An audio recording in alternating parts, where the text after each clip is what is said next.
Hello and welcome to the Pinstripe Post. My name is Ryan Sampson. I'm the host and producer of the show, but he is the star of the show, Joel Sherman. Today is Tuesday, December 17th, and we just got word that the New York Yankees have made a trade for star first baseman slash outfielder Cody Bellinger. We'll discuss how he's going to play in the Yankees here, but the Yankees make the move and get Cody Bellinger, and we're here to talk about it and break it down with our guy, Joel. Joel, how you doing, man?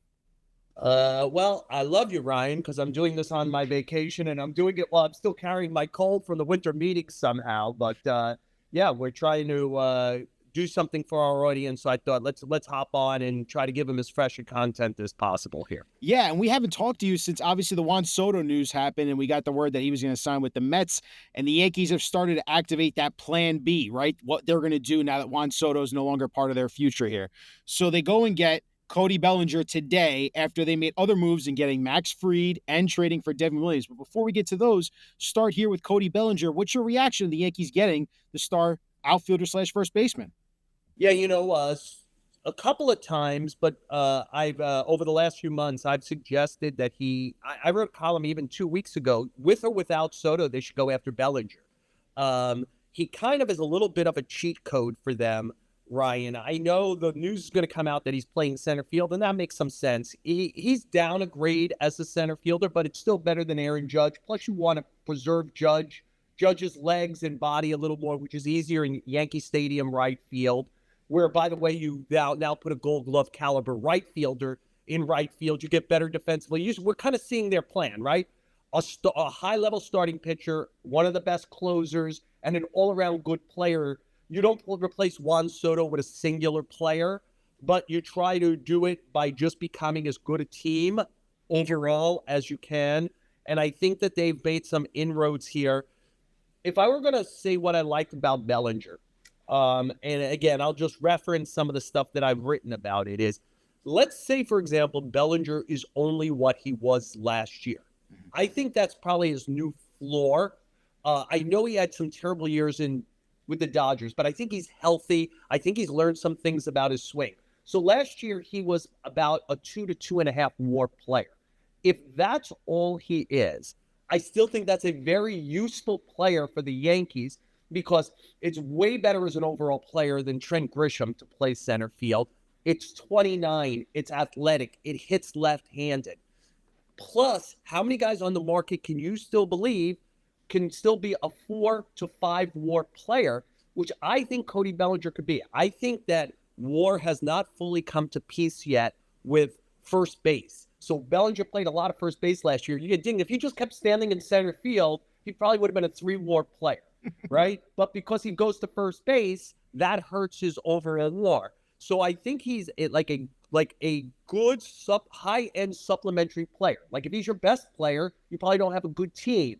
But clearly Aaron Judge is going to be the best player. If he's in that group with Josh Chisholm and Austin Wells and Anthony Volpe, that kind of group where you believe like, oh, there's a lot of above average players. I think he's that. He is a line drive hitter. Yankee Stadium will play to his power. I mean, the ball goes when he hits it.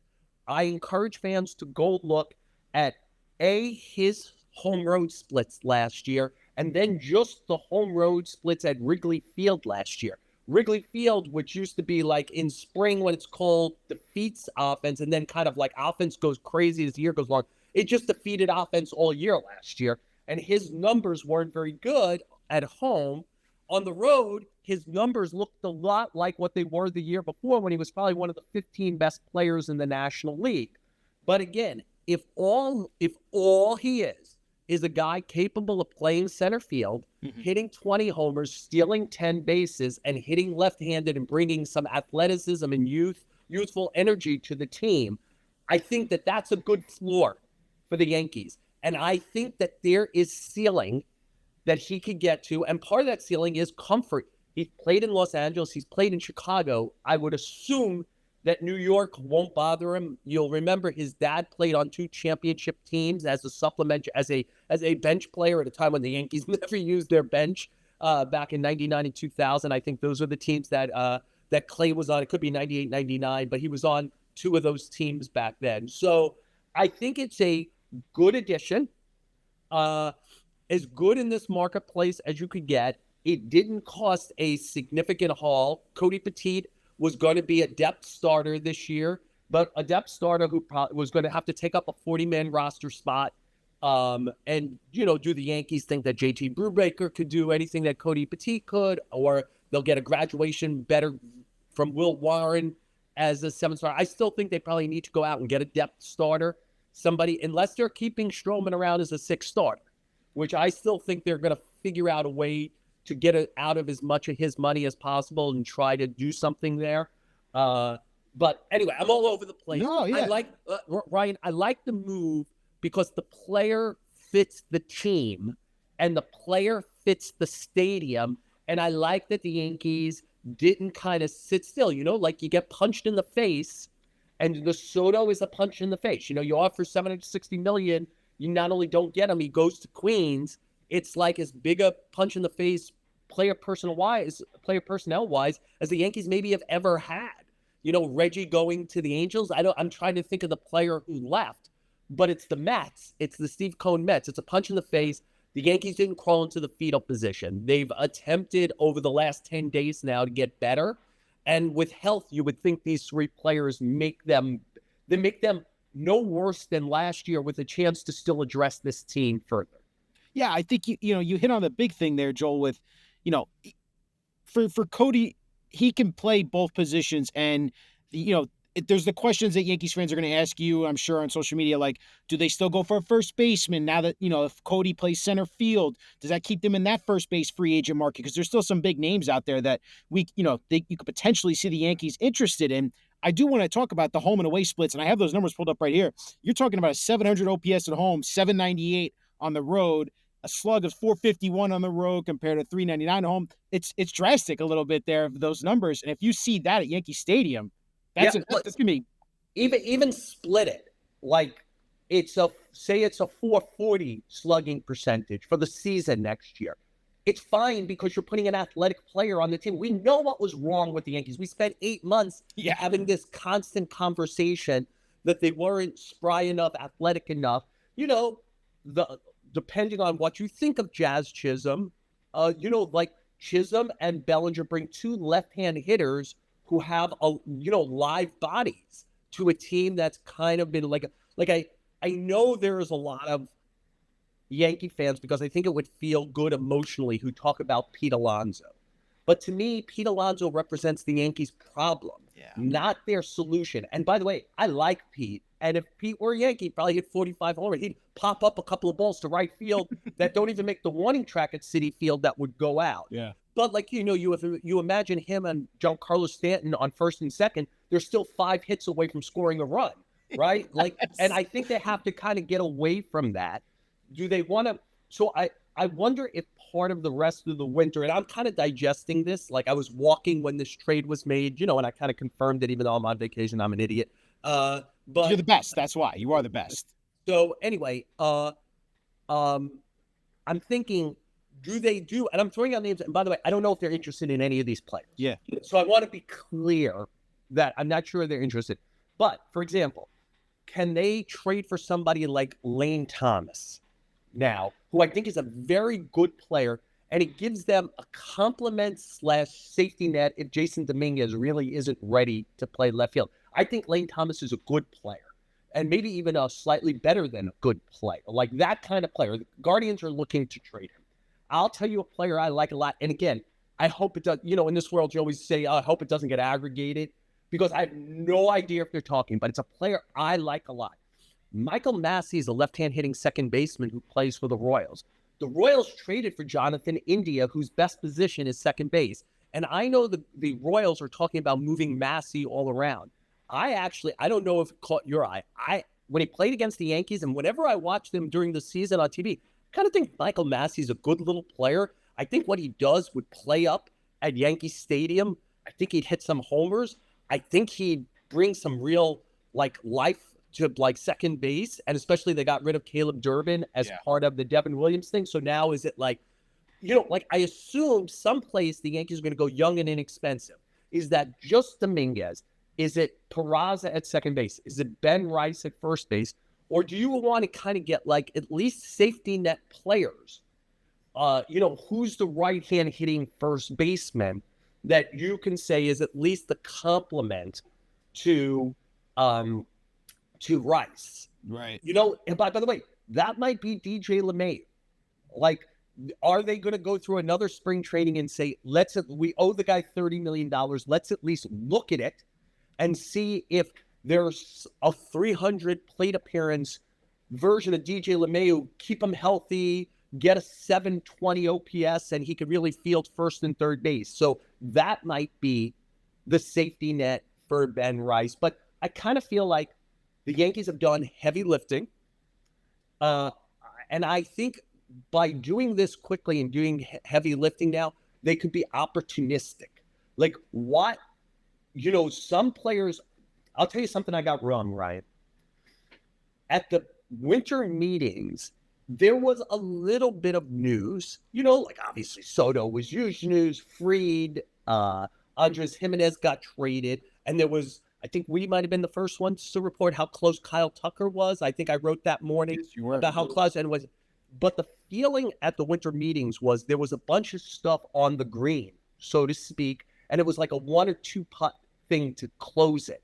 And I'm surprised stuff hasn't gotten closed in the last 5 or 6. More stuff. There's been some, but and I do think Bregman and Corbin Burns are still close, but I thought that leaving the meetings, and the question is, well, I was told by multiple agents that besides the Yankees, the Mets, a little bit the Red Sox, maybe the Phillies, that there weren't a ton of teams with money out there burning the hole. So you never know. By doing what they've done, the Yankees could sit there and say, whose market just dried up?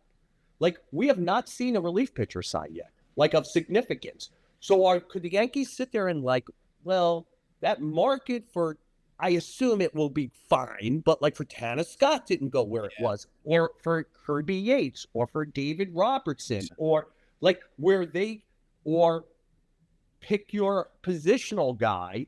Like, I don't think it could be an outfielder anymore, but if there's a first, second baseman, and again, that was not a great market, unless you suddenly think like Paul Goldschmidt has a bounce back year coming.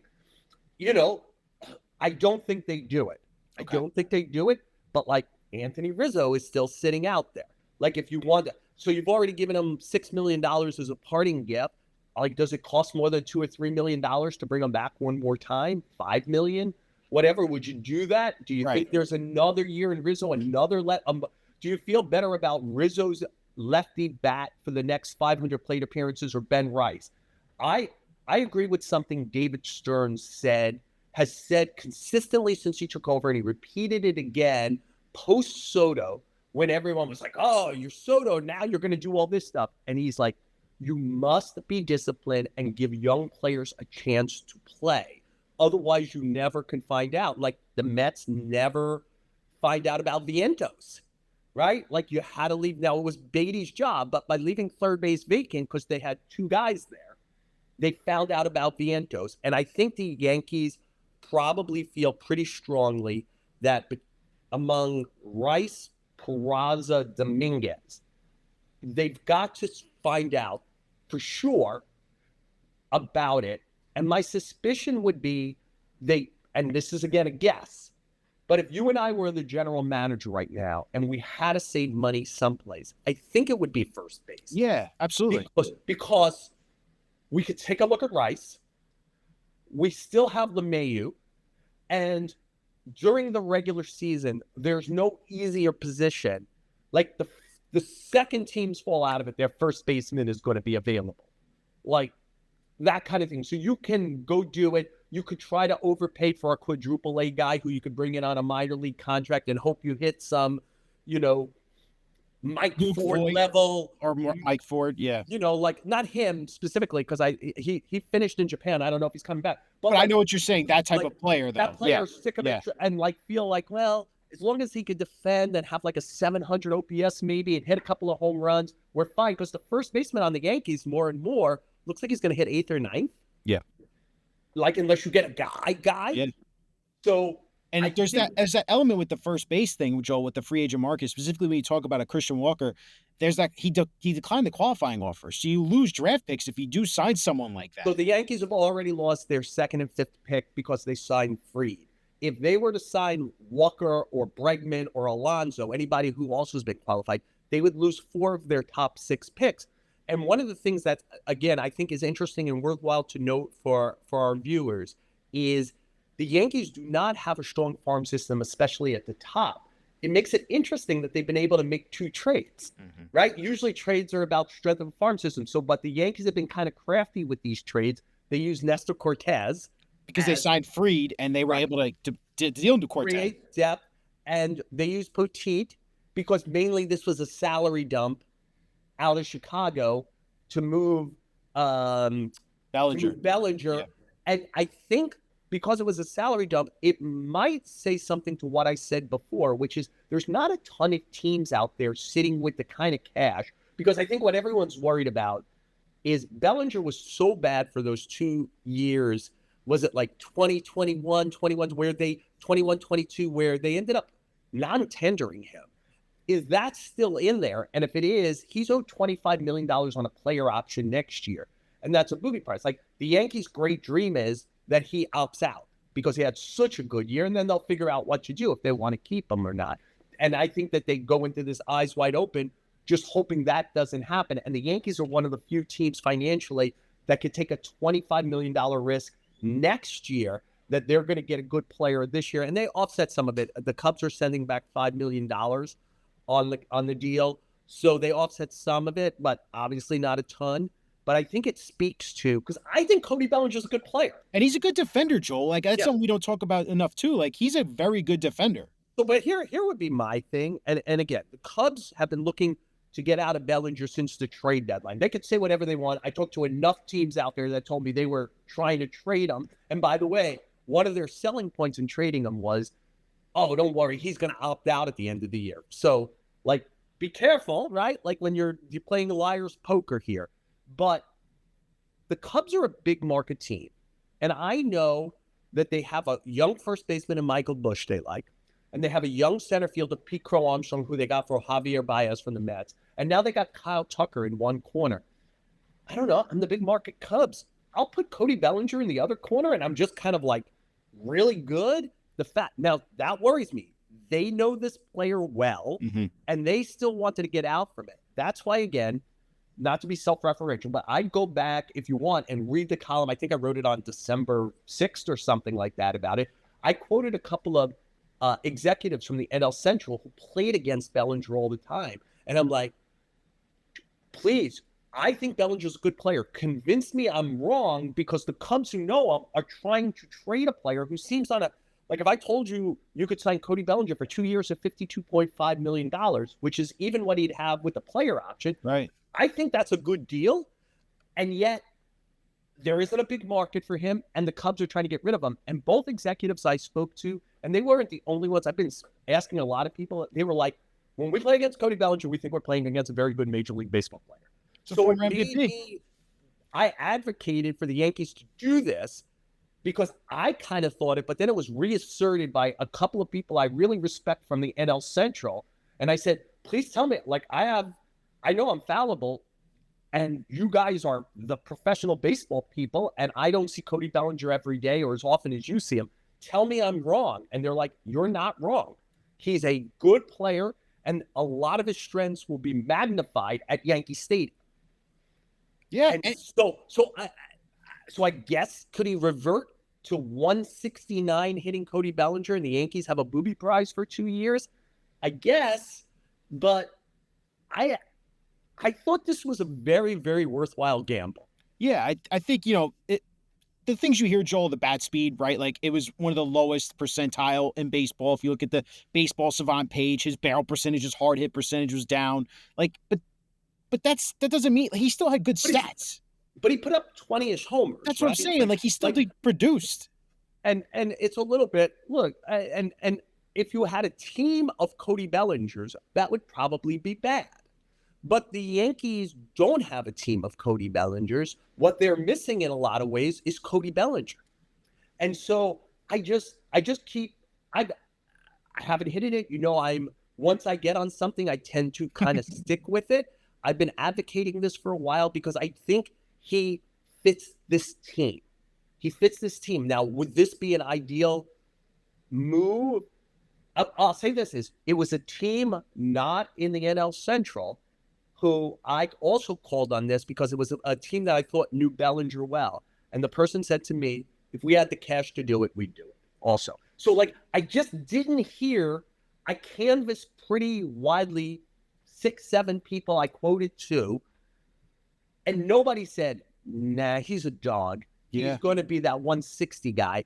And it's why I just keep going back to the thing, right? I think when you do these kind of moves, you have to play the worst outcome. And I guess the worst outcome is the guy who was the Dodger the last 2 seasons. But if you believe that there's been health and growth since then, and that the floor is last season, that floor might not help the Cleveland Guardians or the San Diego Padres or some other teams. But that floor, even the lowest ebb of him, helps the 2025 Yankees. Could not agree more. Especially, again, it's not just the bat for me. It's the defense. It's the guy's been a winner. Athleticism. He's a good base. He stopped stealing bases last year, which was interesting to me. I wonder if some of that will come back. But he remained a crafty base runner for, again, a horseshit base running team last year, right? Yankees were the worst by eyeballs and metric, right? There's no, hey, you just don't like them. No, ask anyone who watched them. Ask anybody who can read a metric page. They were the worst. And they need to be better at it. I will say this that I found interesting, and I think it's worthwhile for this show because we talked so much about it, Ryan, during the season, which was, my thing, the Yankees aren't good at baseball. And that at the end of the year, someplace between the end of their season and the last few weeks, Hal Steinbrenner, Brian Cashman, and Aaron Boone, the three most important forward-facing voices on the team, all kind of try to quarantine the problem and say, we had a bad game 5 or we had a bad game World Series. And the term I used in a column was, nope, this dorsal fin was sticking out all season. And if you went in the water, you were fucked, right? Like to act like this was a game 5 World Series problem or a World Series problem wasn't right. And what I found fascinating was Tim Nearing, who's one of their most important voices.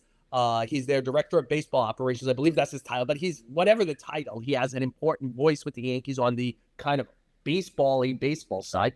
Went on the Yes Network, the Yankee Network, and they said, how do you get better? And he said, one of the most important ways we get better is we get better at fundamentals, that's an area we could prove. We have to double down on it and get better at it. And so it's like somebody said it out loud.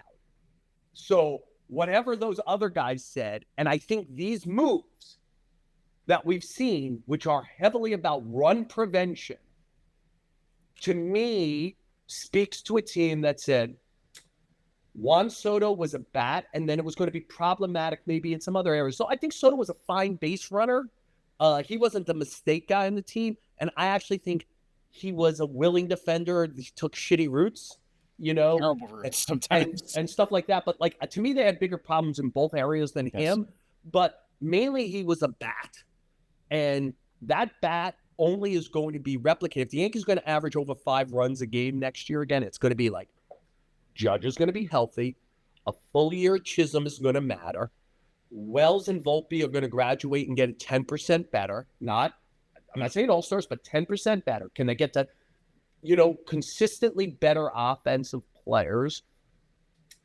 And now you have Bellinger kind of player. And is Dominguez a guy? Yeah. Is Dominguez a 725 OPS, 25 homer, 25 steal? Like that. It's a jigsaw puzzle to Soto. There's no replay. Soto's one of the best hitters through age 25 in the history of the game. Ted Williams isn't available on the free agent market. So, like, if you don't sign him, you have to think about how to organically improve the whole. And I think these 3 moves, and look, I have worries about every guy that they've acquired. There's no perfect players, but I do think they've laid down we have a route back to 94, 95 wins. Yeah. And I have 2 rapid questions for you. For me, the first one is, will they get another bat for this lineup? Do you think they'll get addressed, whether it's free agent or trade? Do the Yankees make a move for another bat? And second question, what did you make the fact that the Yankees were able to get Devin Williams, a guy who, by all intents and purposes, one of the best closers in baseball, has filthy stuff. Obviously, the playoffs is something to take hold of. Everyone remembers the Pete Alonso home run off him in the playoffs last year, but this is a really talented guy that the Yankees were able to get. And they did trade away a guy in Caleb Durbin, who all intents and purposes, we heard from Yankees PR, this guy has a chance to win the second base job. So I think, you know how I was saying Bellinger fits the Yankees? Caleb Durbin on a piece of paper fits the Brewers. It's like they want to play fast. They want to play ball and play. They want to play defense. Like that's their game. That I think that would have helped the Yankees, but not preventing you from getting a year of Williams. To me, one of the key elements of Williams is it allows Aaron Boone to use Luke Weaver as an attack dog. Instead of saying you're the ninth inning guy, it's like, oh, we're winning by 1 run at Fenway Park and 2-3 Devers is due up. That kind of combination. Or you're in Baltimore and Gunnar Henderson and whatever, and it's the 6th or 7th inning. You're like, well, I have Williams for them next time. I could go after him strong with Weaver now. Like, again, assuming Weaver, how do the Yankees get better? I talked about a full season of Jazz Chisholm. Can they get a full season of that Luke Weaver that we saw over the last 6 weeks of the year between the regular season and postseason? If they do, they have the best setup man in the major leagues, setting up one of the handful of best closers, assuming that Williams translates well here. Yeah. And again, I asked all the people from the NL Central again, is there any reason to think that Devin Williams wouldn't? And they're like, look, Devin Williams is a guy, he could be a prickly guy and likes to pitch with a chip on his shoulder, but that he is a top flight competitor with a knockout pitch. We'll see who throws their changeup more, him or Tommy Kahnle, if Tommy Kahnle comes back. But, again, it feels very run. The old saying in baseball is, how do you get better? You could either score more or give up less. And I think the Yankees very much would hope to put together a lineup that in its aggregate still averages 5 a game, but perhaps are building some pitching that gives up a little less than they gave up last year and a defense that helps them do it. And by the way, just on that is I think part of that defense is they seem very committed to Chisholm at third base to me. They've really talked it up. They think he's good at it. And take it for what you want. If you go to defensive run, not defensive run, what's the one on Baseball Savant is whatever their metric is. Like Chisholm in a half season at third base was like 3rd in the majors in outs above average. That's what they do. Outs above average. Right? OAA. Yep. I think that Chisholm was 3rd or 4th playing about 50, 60 games at third base. Like, do you believe that? Like, that isn't what my eyes told me. Yeah. My eyes told me that Chisholm can make the incredible play because he's such a talented athlete, but that, to me, I would give up some of that just to play the game well and get the ones you're supposed to get 100% of the time and be in the right position for cutoffs and things like that. You better have a good third baseman if Max Fried is on your staff. I used a stat in the column I wrote a couple of days ago. Among qualified starters, I think it was 4th. Fried was 4th in the major leagues in percentage of balls hit to third base. He's a lefty who's boring in on right-hand hitters. The ball's going to be, he's a ground ball guy. Ball's going to be on the ground. Volpe and Chisholm, if that's Chisholm, have to be good for Max Fried. No, I totally agree, Joel. And that leads me again to that one last rapid. Do they get another bat? Because there is a guy like Alex Bregman who is an insanely good third baseman where, that could be a potential. But just real quick, could they get another bat here before the spring training gets here? Yeah, but I think now they're going to be opportune. I think that there was this feeling like the Yankees ordered for $760 million to Soto. Therefore, they have $760 million to spend. And what I would point out is their contract stretched over 16 years meant that they had 47.5 to spend this year, right? And I would look at that as the key element of this. Let's say they were willing to do 47.5, and that gave them another, say, 10 to 15 of disposable income, perhaps, because I do think that Hal Steinbrenner, in his hopes of hopes, would like to be at about 300. And if there's any way to crawl under, I think, is it 297 this year is the top level. If there's any way to crawl under that, I think he'd love to get under it for this year. We'll see. I don't think that's going to be easy to do and be the Yankees, but I think that Fried is about 27 a year. Devin Williams is essentially $2 million because that's what they sent to Milwaukee. Besides that, him and Nestor Cortez were kind of a match salary-wise. And here they're going to add about $25 million. So they've added between Fried and Bellinger, it's about $50 million for next year. If you believe they had 60 to spend, and that would have been my guess. Let's say they had 70 to spend. Right, if the Bellinger and Soto thing happened, right? Like that would have been the 70 roughly there. Yeah, right. And but like let's just say it's Bellinger Fried. It's 50, right? Even if you have 70, Bregman's going to cost between 25 and 30, so that doesn't work. I assume Alonso is 25 plus a year. So we're now talking about a different level, and it's why I think it was important that they get on the board in these other places, because I do think the key now for them is to be opportunistic if they're squeezed on payroll and just see whose market dries up. Because look, one of the ways they create more money is, can they pay half of Sherman? Get it down to, say, a $9 or $10 million contract, save $9 or $10 million. Yeah. And you add it to what's left, and now you have a little more to spend. Or can you turn Stroman into, like, for example, and again, please don't aggravate, I'm making it up.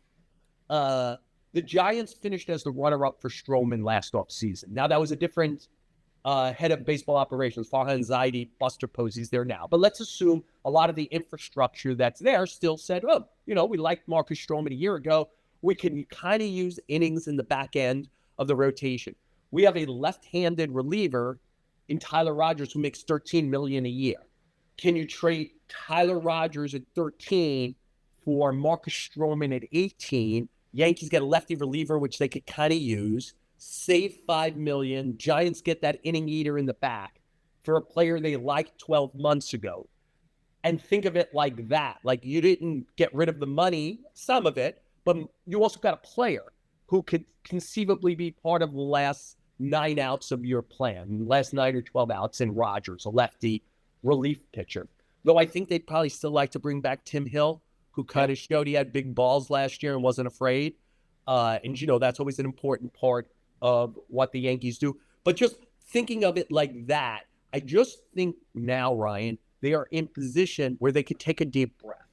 Like, if they had a lineup with the team they had today, and I think they're still going to try to get better. Like, I don't mean to say, oh, the Yankees have given up now. I think they'll still do things. But if they had a lineup, that team is probably a contending team. And it allows them to, pre-Christmas, say, yeah, there's still a ton of free agents out there. There's a lot of players, and there's not a ton of chairs for everyone to sit in. And if some players are going to make a decision like, yeah, Colorado's offering me a little more money, but I don't really want to play there. I want to play on a team that has a shot to win. Like, if it's a 1-year contract, I'd rather do it in a high-profile place where I could show off my wares and get back in the free agent market next offseason. Like, I just wonder if some numbers will fall to the Yankees where they can be opportunistic now, and by getting out there and not crawling into the fetal position, and which I never thought they would, but by not doing it post Soto and making kind of 3 quick strikes for above average players, I just think they are in position now to be deep breath.